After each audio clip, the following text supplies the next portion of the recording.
Ce segment d'émission vous est présenté par le groupe PPP, le spécialiste de la protection automobile. Alors Jacques, nous avons avec nous le nouveau Nissan Titan. C'est une autre offensive de la part d'un constructeur japonais pour enfin s'immiscer dans le marché de la camionnette. Et évidemment, c'est un marché qui est en pleine explosion présentement au Canada. Alors on veut avoir un véhicule qui se démarque et qui pourrait finalement réussir à concurrencer ces fameux véhicules américains. Puis on n'a qu'à nommer le Ram, on peut évidemment nommer le Silverado et surtout le F-150 qui est la suprématie totale. Donc, du côté de chez Nissan, on a décidé de développer un vrai camion capable justement de concurrencer ces véhicules. Et pour ce faire, bien, on a décidé de le développer non pas au Japon, mais aux États-Unis pour les Américains et dans la cour des Américains de surcroît pour justement réussir à avoir un véhicule concurrentiel. Et qu'est-ce qu'ils ont fait? Bien, ils ont développé un nouveau châssis à échelle. Ils ont utilisé de l'acier à haute résistance et ils ont fait un gros camion, un vrai gros camion. Et juste pour mentionner les moteurs et les capacités du véhicule, parce que c'est ça qui nous intéresse lorsqu'on parle d'un camion, c'est ses fameuses capacités et surtout sa flexibilité lorsqu'on veut travailler avec ce véhicule-là. Et qu'est-ce qu'on a fait? Bien, d'abord, première des choses, c'est qu'on a développé un nouveau moteur, 5,6 litres V8 à essence, qui développe 390 chevaux et 394 livres pieds-couple avec une transmission automatique à 7 rapports, une nouvelle transmission. L'ancien moteur, 5,6, parce que, évidemment, il faut faire la comparaison entre les deux, c'était 317 chevaux et 385 livres pieds-couple. Donc, on voit qu'on a augmenté les capacités et c'est 9390 livres de capacité de remorquage avec ce moteur-là. Mais pour concurrencer les nord-américain, il faut aller encore plus loin. Et là, on a fait, je pense, le bon coup du côté de chez Nissan, c'est de s'associer avec Cummins pour un 5 litres diesel, un véhicule qui développe le 5 litres diesel, 310 chevaux, 555 livres à pied. Et lui, il peut remorquer 12 000 livres. C'est le bon coup de Nissan.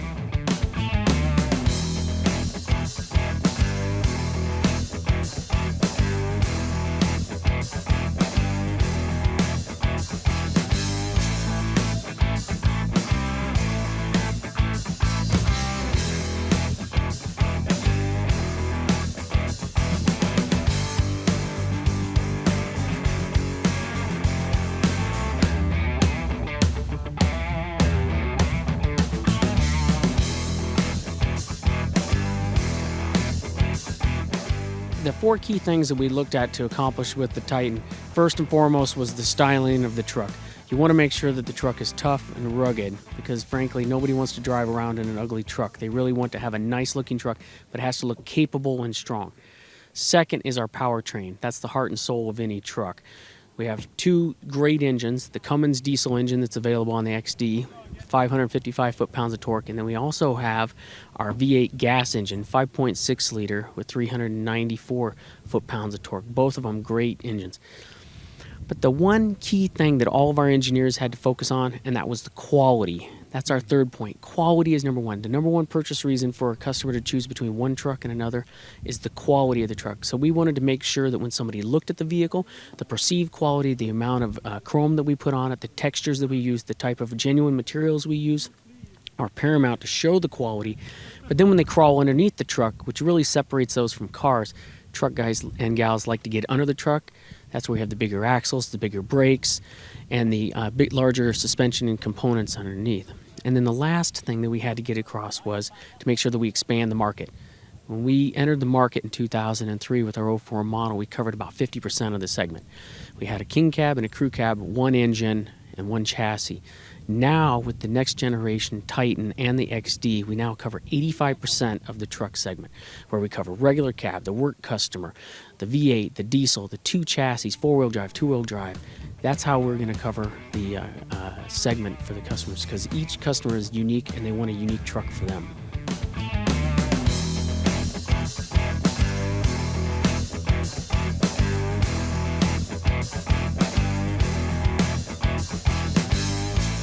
Ce qui est intéressant, Daniel, dans tout ce que tu as parlé au tout début, c'est qu'il est certain que les Japonais voulaient se posait la question pourquoi ça fait qu'on développait un véhicule semblable et pourquoi qu'on le développait pas à l'intérieur de Nissan comme ça s'est toujours fait. Alors, on a décidé, comme tu disais, de le développer du côté nord-américain pour l'Amérique du Nord. Et pour ce faire, on est allé chercher des ingénieurs qui ont été déjà chez Ford, chez GM, chez Chrysler, et qui ont travaillé pendant des années et qui connaissent le camion et qui connaissent ce que le marché nord-américain a besoin comme camion. Alors, chez Nissan, on ne veut pas se tromper. C'est qu'on voulait apporter quelque chose qui pouvait être supérieur à tout ce qu'il y avait et d'en faire un véhicule que lorsque tu le conduirais, tu te sentirais en confiance. Tu ne serais jamais inquiète, par exemple, au niveau de tes charges, etc. Parce qu'on sait, les gens achètent beaucoup au niveau des charges, comme tu disais tout à l'heure, des capacités, mais quelque chose qui va te donner une sécurité aussi, que même si tu as la charge de 8 ou 9 000 livres, que tu vas descendre des côtes et que tu sais que ça peut descendre pendant 2 ou 3 kilomètres et que tout va être là, que ça ne partira pas à louvoyer, etc. Alors, ce camion-là a vraiment été pas construit à peu près, là. C'est que tout a été plus fort, plus gros, des tests à pu finir pendant des centaines de milliers de kilomètres, de charges à pu finir non plus, des freins 14 pouces qui sont montés aux 4 roues. Tout ça dans le but de rendre ta conduite agréable et ta conduite sécuritaire. Alors moi, je trouve qu'ils ont fait un véhicule qui est drôlement intéressant. Et on le sent immédiatement lorsqu'on monte à bord du véhicule et qu'on part à rouler avec le Titan. C'est qu'on se rend compte qu'ils ont développé une panoplie de versions pour chacun de nos besoins. Moi, je ne suis pas vraiment un acheteur de camions et je ne saurais pas vraiment comment magasiner un camion. Parce que dans l'automobile, on sait qu'on magasine d'une certaine façon et qu'on y arrive à trouver assez facilement ce qu'on a besoin. Mais dans le camion, qu'est-ce que tu vas remorquer avec? Est-ce que tu vas travailler sur des chantiers? Est-ce que c'est un véhicule pour la conduite de tous les jours? Et finalement, beaucoup de gens achètent ces véhicules-là pour travailler, pour être sa construction, pour remorquer et que ce soit ton véhicule de tous les jours. Alors, tu dois tout retrouver à l'intérieur du même véhicule. Moi, je trouve qu'ils ont fait quelque chose de bien. Oui, on fait quelque chose de bien. Tu parlais des versions, parce que ça, c'est intéressant si tu veux tracter. Puis tu as parlé de travail, mais il y a aussi le loisir, hein, parce qu'on a nos roulottes à sellettes en arrière qu'on veut tracter. Et qu'est-ce qu'ils ont fait? C'est qu'ils ont dit, nous autres, on veut s'occuper de 85 % des gens qui achètent des camions. Donc, on a fait des versions. Le XD qu'on a avec nous aujourd'hui, qui est dans le langage du camion, là, c'est pas un 1500, c'est pas un 2500, c'est un 2000. Si on voudrait y donner un chiffre, là, c'est un 2000, donc ses capacités sont assez étonnantes. Et avec la version diesel, bien, tu peux remorquer 12 000 livres. Alors, tu vas aller chercher la grande 85 % des gens qui traquent. Alors maintenant, qu'est-ce que tu veux? Tu veux-tu une boîte de 5,5 pieds, 6,5 pieds, de 8 pieds? On l'a. Tu veux-tu une cabine double, une cabine pleine grandeur comme on a ici, une cabine simple? On l'a. Donc, on a vraiment, du côté de chez Nissan, décidé d'aller chercher vraiment tout ce marché-là. Et comme tu as dit, il est sécuritaire, il est agréable à conduire, il est insonorisé. Et le moteur 5 litres, à mon avis, les Japonais ont de la misère à percer le marché parce qu'on n'a pas de crédibilité encore dans le camion. On n'est pas capable de réussir à finir par faire un camion qui est solide et qui est au même niveau que les autres. Alors, on est allé chercher Cummins comme associé. Ouais. Et avec Cummins, on a aussi la transmission Aisin, qui est une transmission de camion qu'on retrouve dans les autobus, qu'on retrouve partout, là, qui est indestructible. Alors là, on est allé chercher beaucoup de crédibilité dans les composantes mécaniques, où les Américains surtout, parce que nous aussi, on a bien beau se penser fort et beau et nombreux, mais on n'est pas, on est négligeable comme part de marché. Mais si on s'en va aux États-Unis, les Américains vont se reconnaître dans Cummins et là, vont peut-être lâcher des Nord-Américains pour s'en aller avec ces véhicules-là. D'autant plus qu'on lui a donné un look qui ressemble pas mal à ce qui se fait dans l'américain. C'est ce qui a été choisi. C'est ce qui a été choisi pour être capable de... Il fallait avoir l'air agressif. Tu ne peux pas arriver avec un petit camion feuillette puis qu'il n'y a pas de l'air à avoir aucune puissance en dessous du capot ou au niveau des capacités. Alors, on a vraiment développé le véhicule quand tu le rencontres, tu t'aperçois, il y a quelque chose d'imposant qui s'en vient. Et aussi imposant au niveau de l'intérieur. Parce qu'à l'intérieur du véhicule, par exemple, au niveau des sièges, on appelle, je ne me souviens pas comment ils ont appelé ça, là, les zéro gravité. Alors, les sièges sont drôlement confortables et il y a de l'espace. Il y a de l'espace de rangement.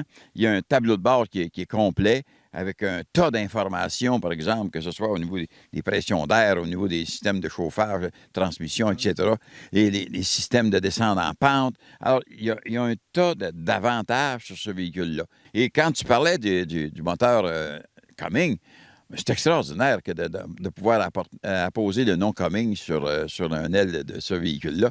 Et le moteur est drôlement performant. On a eu l'occasion de le monter avec une charge de 7500 livres accrochée en arrière dans une remorque dans les côtes à Baie-Saint-Paul. Même en montant la côte, la transmission a changé de vitesse en upgradant, en allant plus haut, alors que généralement, on est là, puis c'est le contraire, c'est que les boîtes de vitesse rétrogradent. Alors, c'est un moteur qui a énormément de coupe, qui a énormément de performance, et la boîte ESN de transmission, la transmission automatique qui est dessus, la 6 vitesses, comme tu disais, bien, c'est une boîte qui est en option sur un RAM 3500. Alors, les autres, c'est standard. Alors, ce qui veut dire que eux, ce qu'ils ont voulu vraiment faire, c'est de faire un véhicule là, qui roulerait pendant des kilomètres et des kilomètres et qui ne reviendra pas nécessairement chez le concessionnaire. Tu peux te promener avec, puis tu n'auras pas de problème. Et quand tu penses à la garantie, tu sais, c'est un véhicule qui est 5 ans de garantie, 160 000 kilomètres. Bumper à bumper. Alors, ça veut dire qu'ils ont confiance énormément en ce qu'ils ont mis sur le marché. Et j'aime beaucoup, moi, l'histoire un petit peu comme tu disais tout à l'heure. C'est pas un 1500 ni un 2500, un entre-deux, ce qui veut dire que c'est beaucoup plus puissant qu'un 1500. Et c'est juste en dessous d'un 2500. C'est fort probablement quelque chose comme ça que tu as besoin. Et je pense aussi à ce qu'ils ont développé, si tu es quelqu'un qui remorque, par exemple, si tu as ce qu'on appelle une fifth wheel dans les roulottes, bien, tout est préparé dans le fond de la boîte pour recevoir cette fameuse adapteur pour la fifth wheel. Puis accroche-toi, puis va-t'en. Justement, en parlant de la boîte, en terminant là-dessus, on a vraiment pensé aux gens qui travaillent autant pour le travail que pour le loisir. Donc, on peut moduler la boîte à peu près comme on veut. On a des attaches un peu partout, des couvre-boîtes, de la lumière dans la boîte également. Donc, on a pensé à tout du côté de chez Nissan pour justement être sur la liste de magasinage de la camionnette pleine grandeur, si c'est ce que vous voulez. Si vous allez devoir dépenser entre 44 000 jusqu'à 74 000 environ, dépendamment de la version que vous allez choisir. Et entre ça, bien, vous pouvez l'habiller à peu près comme vous voulez avec des marchepieds et toutes sortes d'accessoires, évidemment. Donc, c'est quand même un camion qui a été développé pour concurrencer le marché et surtout les Nord-Américains. Alors, est-ce que l'effort va être suffisant? Moi, je pense que pour une fois, Toyota ont fait de l'effort, les autres ont fait de l'effort, mais là, Nissan, cette fois-ci, je pense qu'ils ont appris du passé et là, ils nous offrent une camionnette qui est vraiment compétitive. Ouais, bien, ce qui est intéressant dans ce que tu viens de dire, c'est que les Américains sont là.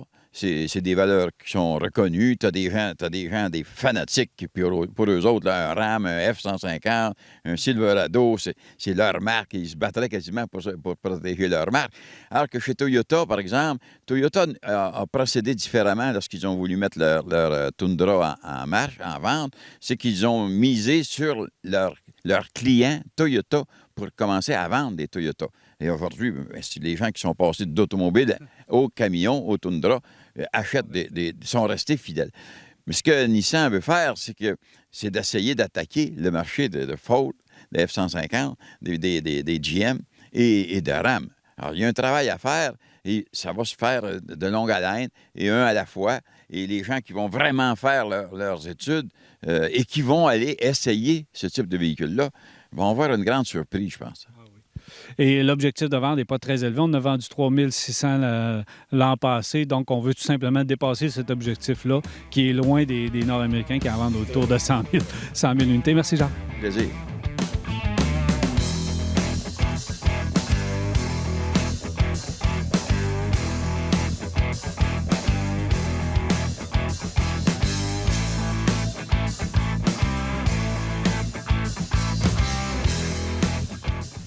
Je suis présentement accompagné d'Andrew Hartness. Il est le directeur principal du marketing pour le nouveau Titan.